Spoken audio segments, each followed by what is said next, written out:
One of the things that I've tried to do and highlight related to my crime coverage is talk about specific instances of the very same people that are supposed to benefit from these soft on crime policies actually being hurt by them the most. And this story out of Oakland is a perfect example of this. We have somebody who's running a small business, a high-end urban clothing store. I don't know what that means because I'm not sophisticated. I just wear my merch shirts from my website. Yes, I just turned that into an advertisement, which are linked in the description or below the video, hopefully, if we're watching on YouTube. And that's how I roll in terms of clothing, and everything else my fiance buys me so that I dress like an adult. But in this particular instance, we have a guy who loses his entire inventory. However, what's really jarring about this is that this is not the first time, not the second time, not even the fifth time. This would be the 8th time that this person has been the victim of a robbery in Oakland. And as we all know, Oakland is currently covered by Pamela Price, the district attorney who doesn't want to prosecute anyone who's interested in cutting sweetheart deals for triple murderers. So obviously there is no recourse for this individual. And I want to hear his story because I think it's quite interesting. And although he has an African name, he is still a black person in America, and supposedly the person that is being protected by the defunding of the police, by the soft on crime prosecutions, even though that is clearly and obviously not the case. But before we get into that, this video is brought to you by the members, actualjusticewarrior.com/join. Thank you guys who are on board. Give me the money. Give me the money. Okay. And of course, thank you to all of my podcast listeners on Apple, Spotify, and Google's podcasting platform. And new at 10 tonight, yet another small business here in Oakland has been cleared out by thieves. The owner of Inner Desires on Grand Avenue says the group of thieves took nearly everything in his store early yesterday morning. Live coverage now from KTVU's Amber Lee in Oakland. And Amber, the store owner says he actually moved locations thinking it would be safer, thinking that he wouldn't get hit again. So as they report in the local news, we have a small business owner who is sick of being victimized by criminals over and over and over again. And he's actually gotten to the point where he's changed locations because maybe the specific area that he was at was the reason for his victimization. And unfortunately, this is just not the case. Changing locations did not help him. And what does he end up with? Another break-in, and this time they clear out his entire inventory. This local police department, come out with your hands up and nothing in them. Inner Desires, an upscale streetwear retailer on Grand Avenue in Oakland, was targeted by thieves about 1:15 early Sunday morning. Owner Osi Omuna says almost all of his inventory was stolen. I'm kind of numb, right? Kind of numb to it because I've experienced it over and over. Umuna says this is the 7th time he's been a victim of theft. So this report actually says it's the 7th time. However, I have another report which I'm going to intercut within this that makes it clear that this is the 8th time. It was 7 times prior. Then he changes locations and he's been robbed. And these thefts vary in degree of dangerousness. And if you think they're just break-ins where nobody's getting hurt or there's no threat of violence, you're dead wrong, because one of the more recent ones was an armed robbery at gunpoint caught on camera.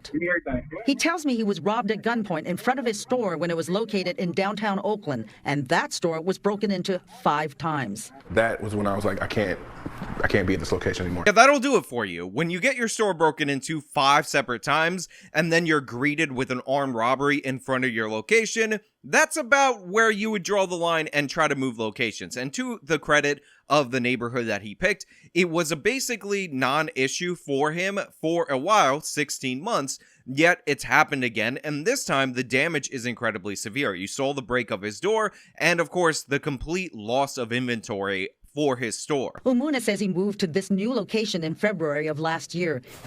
He had been safe for the past 16 months until Sunday. Now empty racks and an uncertain future.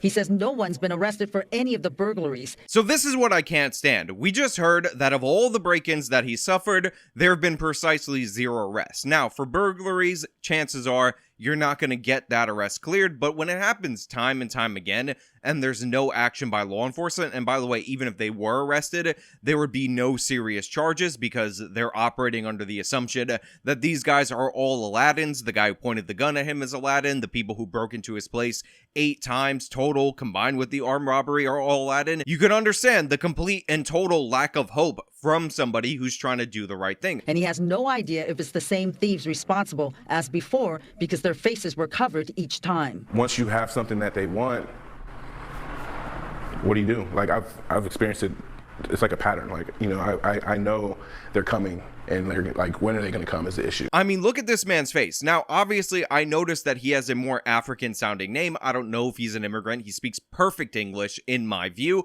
but this is a guy who has an entrepreneurial spirit. He wants to open a business in Oakland. He's one of the few people holding down a storefront, even though he had to relocate out of a previous neighborhood in order to try to avoid the thieves because they're constantly targeting him. And he's just being kicked in the face over and over again by a system that endorses criminality. You think that if they caught these guys, you wouldn't find that some of them were on probation, some of them were on parole, some of them were released early or not prosecuted to the fullest extent of the law in other instances?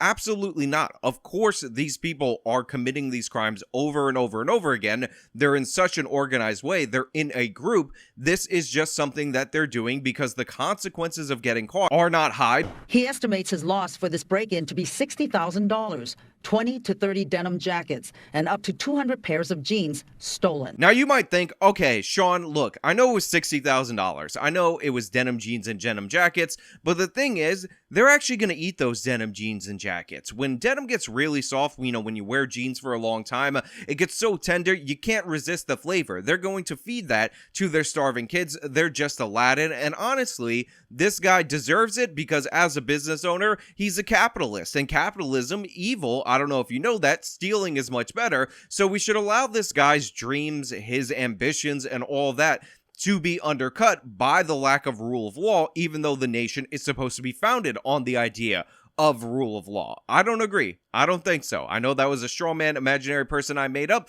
but that person is in fact wrong, and everybody who makes excuses for these thieves, who talk about the dire straits that they're in, don't realize their negative impacts. This guy already closed up a storefront. You think that storefront is filled after it was targeted over and over again by criminals? Likely not. If he closes this store, guess what? You have a vacant office space. That is blight. That's going to drive down the prices of other places in the area. On top of that, other businesses are likely to close because it's not like the thieves are just targeting him in particular. And we've seen the office space filling in San Francisco and in Oakland be down dramatically, even worse than other places in the country. So what's going to happen when all of this area looks abandoned? It's going to draw in more criminality. And yet again, we have another instance where people are being driven into poverty by criminality, not the other way around. If you work at this store and this closes, guess what? You got no job. If you work in any of the adjoining stores and those stores closes, guess what? You got no job. You're totally screwed over. All these businesses are packing up and leaving, and this is just one example of a small business, somebody of African descent trying to do right in the city of Oakland, and he's just being put down by the system and by these criminals time and time again. The store is also a venue for live music shows, meet and greets, and pop-ups. On Friday, rock bands performed here. He says his business model is to help artists. Umuna is disheartened by what happened. Now, I ended up having to cut around a portion of this segment because there is music and I'm worried about potential copyright, but apparently this guy also uses the store because it's one of these like trendy, like again, high-end streetwear places for music. So they let local musicians play and it's an event space, a part of the community and all that. I can't keep carrying the weight on my own. We pride ourselves as being a platform for artists and creatives. But just hearing the defeat in this man's voice really gets under my skin. It really bothers me. And he's going to tell you right now that he might not reopen and his 7 employees might have found themselves completely without a job.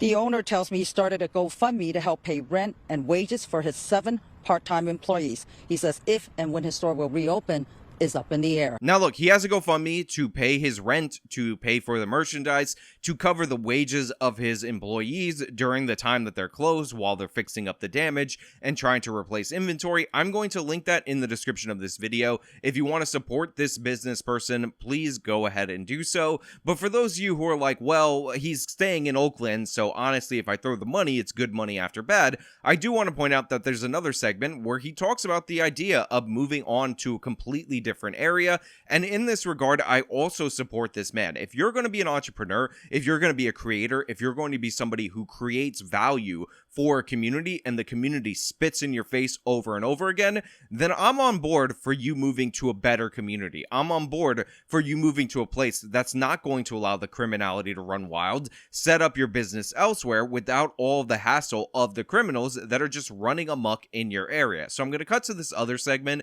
so you can hear more from this man, because I think it's important that we actually see the faces of the victims, even more so than identifying the criminals. Although, to be clear, I want these criminals caught. Everything that was on the clothing racks, everything that was on display, they took all the display clothing and then took all of the denim in the back stock. But burglaries like these are the exact thing he was trying to get away from in his former location on 17th Street. That's where he was burglarized 6 other times, on top of being robbed at gunpoint right in front of the store. He moved to his new location on Grand Avenue in February of last year. I feel like you're on a treadmill constantly, right? Just running, conditioning, but what are you conditioning for? Because it's like, at the end of the day, it's like back to zero. So yeah, he goes over this. This is the 8th incident, and then they ask him about staying in Oakland, and he talks about how he has a soft spot. It's like his home and all that. It's been good to him.